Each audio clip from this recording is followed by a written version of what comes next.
24 घंटे के अंदर मैं पहले स्वास्थ्य विभाग की जो भी उपलब्धता है वो पूर्ति करूंगा नागरिकों के बीच में, कि वो दुरुस्त हो जाए और इमरजेंसी सेवाएं त्वरित मिल जाए 24 घंटे में। अक्सर देखा जाता है रोड मैप में ये बना हुआ है कि जब मैं बनूंगा सबसे पहले पाइपलाइन की व्यवस्था वहाँ होगी और जल संकट को दूर किया जाएगा। ज्यादातर इमरजेंसी जितनी सुविधाएं हैं मैं उसको पटल पे लाने का। आज हम लोग गौरव जी के साथ बैठे हुए हैं और 23 नंबर इनका वार्ड आता है और ये मेयर के चुनाव लड़ रहे हैं। मेयर का चुनाव ये लड़ने वाले हैं और इनसे बातचीत करें कि इस बार का जो मेयर का चुनाव है किस नजरिए से लड़ रहे हैं और कैसे कैसे ये इनके पास जो चुनौतियां हैं उन चुनौतियों के कैसे ये सामना करें, क्योंकि विस्तार से बात करें गौरव जी से। सबसे पहले बहुत बहुत स्वागत है गौरव जी हमारे चैनल पे। धन्यवाद मोहित जी, आपके चैनल जोहार गिरिडीह को मेरा आभार है और आपके दर्शकों को मेरा जोहार है। देखिए, जिस तरह से चुनाव आयोग ने तिथि निर्धारित कर दिया है उसको लेकर सभी अपने अपने वार्ड और शहरी क्षेत्र के जितने भी जनप्रतिनिधि हैं वो अपने चुनाव की तैयारी में लग गए हैं। जिस प्रकार हम लोग आज जो भी प्रत्याशी आज मैदान में हैं, विगत 13 वर्षों से मैं शहर के लिए काम करता आया हूं, ये लोग और यहाँ की जनता बखूबी जानती है। बिल्कुल। और 13 सालों में बहुत सारे ऐसे कार्य और मुद्दों को मैंने उठाया है जनता के बीच में, और उसी जनता के बीच में उसका फल स्वरूप मैं इस बार मेयर प्रत्याशी उतरकर उनसे वोट की अपील करूंगा और आशा करूंगा कि वो मुझे जीत हासिल दर्ज कराए। गिरिडीह की सबसे ज़्यादा आपको समस्या क्या देखने को मिली है? ये गिरिडीह में सबसे बड़ी समस्या ट्रैफिक व्यवस्था और पानी की समस्याएं हैं, और गिरिडीह में बहुत सारी ऐसी समस्याएं हैं जिसको सुधारने की कोशिश करनी चाहिए, और उसको लेकर हम लोगों ने भी एक रूट मैप बनाया है, किस हिसाब से काम करना होता है और किया जाएगा। जिस प्रकार से ड्रेनेज की समस्या है, बारिश होती है तो पानी भर जाती है रास्ते में, ड्रेनेज की भी नाली की व्यवस्था भी सुचारू रूप से नहीं है, और बहुत सारे ऐसे वार्ड हैं जहां लोगों को सही तरीके से सही पूर्ण पानी नहीं मिल पा रही है, जल का अभाव है। उसको दूर करने के लिए पैसेज बनाना या पाइपलाइन की व्यवस्था कराना, ये सब आवश्यक कार्य हैं जो हम लोग आगे इसको इम्प्लीमेंट करेंगे। और सबसे प्रथम कार्य यह है कि पार्किंग की व्यवस्था नहीं है नगर में, उसके कारण भारी जाम का सामना करना पड़ता है लोगों को। शिक्षा व्यवस्था को भी लेके सुधार चाहिए और इसी को लेकर आगे हम लोग काम करेंगे। लिफ्टिंग पार्किंग की व्यवस्था होनी चाहिए हाईटेक टेक्नोलॉजी से, जिससे कि रोड पे सड़क पे जाम ना लगे और लोगों को व्यवस्था मिले उसका। तब हर जगह बड़े बड़े बिल्डिंग और आवास बनाने से कोई मतलब नहीं होता जब उसको आप सुचारू रूप से व्यवस्था ना दें। जी।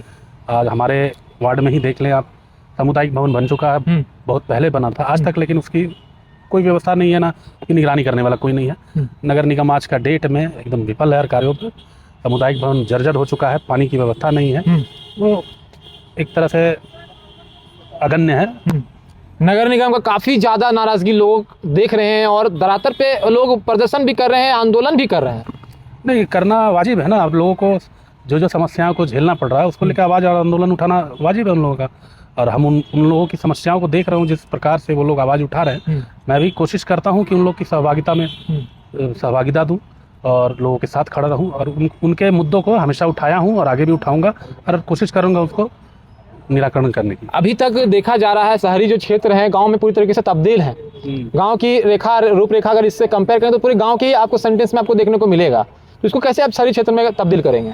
देखिए, व्यवस्थाएं हैं जो नगर निगम में, वो सही रूप में देखा जाए तो वो गांव से भी बुरी स्थिति पे है। तो हम आगे चल के यही प्रयास करेंगे कि सबसे पहले बोले तो जल संकट का अभाव है, और जलापूर्ति जो सही तरीके से नहीं है नगर निगम में।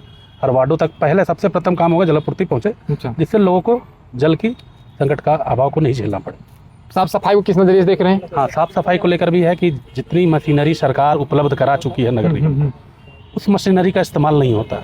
हाल फिलहाल एक बच्चे का एक्सीडेंट हो गया, बहुत दुर्भाग्यपूर्ण था। उस समय मैं भी वहाँ था। जिस तरह का व्यवस्था देखा कि रात भर लोग भी वहाँ के जितने भी लोग थे, स्थानीय लोग, उन्होंने बहुत मुशक्कत किया और मदद किया उस बच्चे को बचाव कार्य में। लेकिन जिस प्रकार से मशीनरी रहते हुए उसका उपयोग नहीं किया गया, ये दुर्भाग्यपूर्ण था। एनडीआरएफ की टीम या वो सब यहाँ उपस्थित नहीं थी। ये सब भी नगर निगम की एक व्यवस्था है जिसमें ये व्यवस्था की पूर्ति होनी चाहिए जनता के लिए, जो अगण्य थी। तो मैं चाहूँगा यहाँ पे हर चीज़ की एनडीआरएफ की टीम रहे, 24 घंटा उपलब्ध करे। भी दुर्घटनाएं होती हैं उनको लेकर त्वरित कार्रवाई कर उसका उचित उपाय करें। मेयर प्रत्याशी यदि बन के आते हैं गौरव जी, तो मेयर प्रत्याशी बनने के बाद क्या विकास करेगी, क्या गारंटी इस बात की? देखिए, हम विगत 13 वर्षों से कार्य किए हैं शहर में। शहर की जनता ये बात को जानती है। और सर्वप्रथम मैं स्वास्थ्य और शिक्षा को लेकर ज़्यादा कोशिश करूंगा। साफ सफाई को लेकर कि शहर जितना साफ सुथरा रहेगा उतना लोगों को बीमारियों या इस तरह का दंश नहीं झेलना पड़ेगा। लोगों को इन सब लेके जागरूकता फैलाने की ज़रूरत है। और जहाँ तक स्वास्थ्य की जो इमरजेंसी सुविधाएं हैं, सदर अस्पताल को भी दुरुस्त किया जाएगा। हमारे तरफ से ये प्रयास होगा कि हर जगह स्वास्थ्य केंद्र है, जैसे आपके ब्लॉक में बहुत जगह है, आपके वार्डों में भी स्वास्थ्य केंद्र है, उनको सुचारू रूप से चलाया जाए। सिर्फ बिल्डिंग बनाने से नहीं होगा, उसमें डॉक्टर और कर्मचारी वहाँ मौजूद रहें, ऐसी व्यवस्था का मैं कोशिश करूँगा ये व्यवस्था लाई जाए।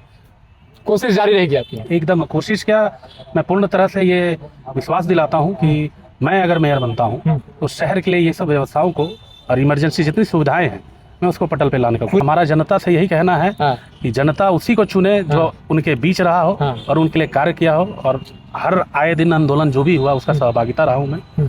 और मैं कोशिश करूँगा कि लोग इन चीज़ों को समझे। कोरोना काल की भी ऐसी आपदा स्थिति थी जिसमें मैंने बढ़ चढ़ कर हिस्सा लिया और लोगों की मदद किया।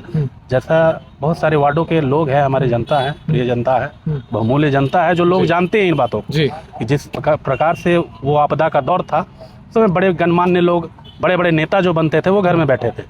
हम लोग एक टीम थी, हम लोग उस टीम के हिसाब से कार्य कर रहे थे और ज़मीन पर उतर के मरीजों को या कोरोना पीड़ितों को हम लोगों ने जो अंतकाल में जो ये शमशान भी तक हम लोगों ने पहुंचाया, सुविधाएं दी। हम लोगों ने मास्क का सैनिटाइजर किया, सैनिटाइज किया शहरों के रोड में, और लोगों तक मास्क हो या जरूरत की जो भी सामान हो हम लोगों ने सामग्री को पूरा पहुंचाया वहाँ तुरंत। 24 घंटे के अंदर मैं पहले स्वास्थ्य विभाग की जो भी उपलब्धता है वो पूर्ति करूंगा नागरिकों के बीच में, कि वो दुरुस्त हो जाए और इमरजेंसी सेवाएं त्वरित मिल जाए 24 घंटे में। अक्सर देखा जाता है कि जो गांव की जो सड़कें होते हैं या वार्ड की जो सड़कें होते हैं काफ़ी दयनीय होते हैं और उस बीच में एम्बुलेंस भी नहीं पहुंच पाता। जिस जगह इमरजेंसी सुविधाएं होती है, हर वार्ड में ऐसा स्वास्थ्य केंद्र बना है जहाँ त्वरित उस स्वास्थ्य का लाभ या बीमारी जो लोग बीमार से ग्रसित होते हैं उनका स्वास्थ्य लाभ उनको मिल सके, वैसा प्राथमिक चिकित्सक और उनको उपलब्ध वहाँ रहे। इसके लिए मैं प्रयासरत रहूंगा और 24 घंटे में ये सुविधा दिलाने का कोशिश करूंगा हर वार्ड में। वर्तमान की ठोस कदम क्या आप उठा रहे हैं? जिस प्रकार पहले तो जल संकट को लेकर मैं बहुत जगह बैठा हूँ, उस चीज़ को लेके मैंने रोड मैप में ये बना हुआ है कि जब मैं बनूंगा सबसे पहले पाइपलाइन की व्यवस्था वहाँ होगी और जल संकट को दूर किया जाएगा। प्राथमिक मुद्दा है वो। जल के बिना जल ही जीवन है जी। और जल जब सुविधा नहीं होगी, प्राथमिक सुविधा है, वो सबसे महत्वपूर्ण सुविधा है और स्वास्थ्य सुविधा। तो वो चीज़ इम्प्लीमेंटेशन होना 24 आवर में बहुत जरूरी है। इसको लेके मैं सजग प्रयास करूंगा और त्वरित ऐसा कोशिश करूंगा कि 24 घंटे में सफल हो। गिरिडीह की जनता से क्या उम्मीद की है? मैं जनता से यही अपील करूंगा कि लोग के बीच हो, जो घर के अपने नगर के लोग हों, उनसे मैं यही अपील करूंगा कि अपने नगर के ही साथी को वो लोकल जो भी जनप्रतिनिधि हैं उनको चुने। और मैं विश्वास दिलाता हूं कि उनके हर मुद्दों पर मैं प्रखर 24 घंटे खड़ा रहूंगा और हमेशा आया भी हूं खड़े। उन लोग जानते भी हैं और मेरी कोशिश रहेगी 24 घंटे में उन लोगों के लिए हर समस्या को लेकर। गिरिडीह के लिए क्या एक संदेश देना चाह रहे हैं? मेरा यही संदेश है कि अगर वो मुझे मेयर का पद पे जीत हासिल दर्ज कराते हैं तो मेयर मैं नहीं बनूंगा, मेरी गिरिडीह की जनता बनेगी। वो 24 घंटे उस कार्यालय में उनको किसी भी तरह के कठिनाइयों से सामना करना पड़ेगा, उसके लिए वो मेयर जनता का मेयर होगा। अच्छा। और वहाँ हमेशा उसको उस चीज़ की उपलब्धता होगी हर समस्या का निराकरण करने के लिए। बहुत बहुत धन्यवाद। और ये थे गौरव जी, बहुत सुलझे हुए इंसान हैं और जितना इनकी बातों से शब्दों से जहां पता चला कि इस हैं तो लाइव हमने बात भी किया, ये सब सारे मुद्दों को लेकर के ये काम करें। नमस्कार, आप देख रहे थे जवाहर गिरिडीह, मैं हूं मोहित कुमार।